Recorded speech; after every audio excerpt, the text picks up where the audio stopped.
భద్రాచలం శ్రీ సీతారామచంద్రస్వామి ఆలయంలో చంద్రగ్రహణం కారణంగా తలుపులు మూసివేత.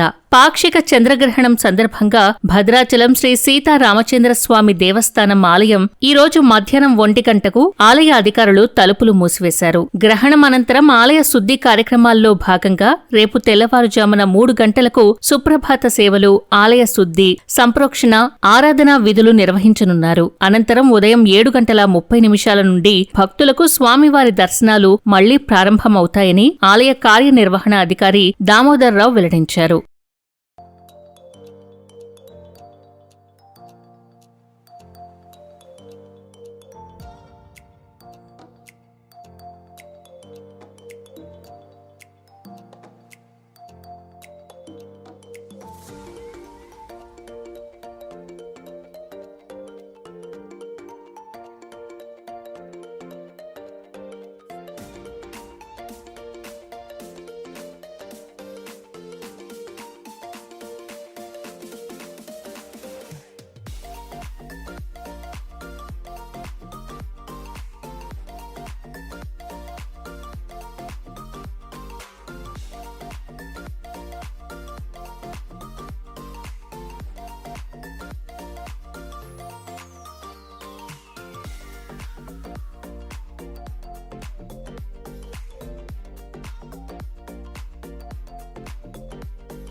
స్వామివారి ప్రధాన ఆలయము 1 గంటకి వేయడం జరిగింది. మళ్ళీ రేపొద్దున తెల్లవారుజామున 3 గంటలకు తీస్తారు. అప్పుడు సుప్రభాతంతో దర్శనాలు ప్రారంభం. శ్రీమతే రామానుజాయ నమః.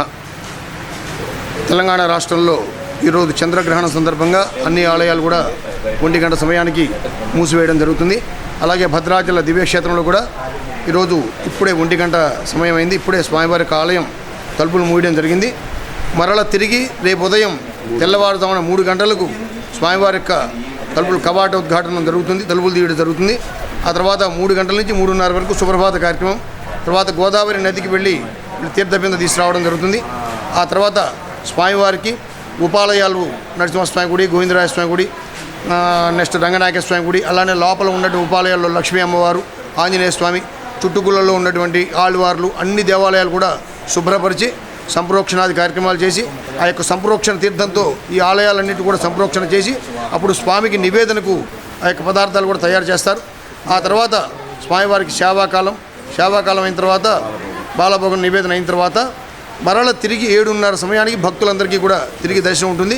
కాబట్టి భక్తులంతా కూడా ఇది గమనించి రేపు ఉదయం 7:30 తర్వాత మరలా ఈ యొక్క క్షేత్రానికి వచ్చి భద్రాచల రామచంద్రుని దర్శించవలసిందిగా కోరుతున్నాం. అలాగే ఈ యొక్క గ్రహణ సమయంలో కొన్ని నక్షత్రాల వారికి, కొన్ని రాసుల వారికి కూడా కొన్ని దోషాలు ఉంటాయి. కాబట్టి ఇవన్నీ పోవాలంటే మనం జప తపాలు అందరూ చేయలేరు. కాబట్టి అలా చేయలేము. మనకి ఈ గ్రహాల వల్ల ఏం జరుగుతుందో, ఈ యొక్క గ్రహణం వల్ల ఇబ్బంది కలుగుతుందో అని భయపడాల్సిన అవసరం లేదు. ప్రతి ఒక్కరు కూడా రామనామ స్మరణ చేయండి. దాని మించింది ఇంకేమో కళో స్మరణాన్ముక్తి. కాబట్టి అందులో రామనామ స్మరణ చాలా గొప్పది. కాబట్టి శ్రీరామ రామ రామేతి రమే రామే మనోరమే సహస్రనామ తత్తుల్యం రామనామ వ్రానని ఈ యొక్క గ్రహణ కాలంలో కనుక యొక్క నామాన్ని, యొక్క శ్లోకాన్ని కనుక పఠించినట్టయితే కనుక ఎటువంటి గృహదోషాలు లేకుండా అందరూ కూడా ఆయురారోగ్యాలతో ఉంటారు. కాబట్టి ప్రతి ఒక్కరు కూడా గ్రహించి రామనామస్మరణ చేసుకొని తెల్లారి స్నానాదులు గావించుకొని మళ్ళీ రామదర్శనం, ఎవరైతే ఈ యొక్క గ్రహణానంతరం భద్రాచల క్షేత్రాన్ని దర్శిస్తారో వారందరికీ కూడా సకల శుభాలు కలుగుతాయి. జై శ్రీరామ్.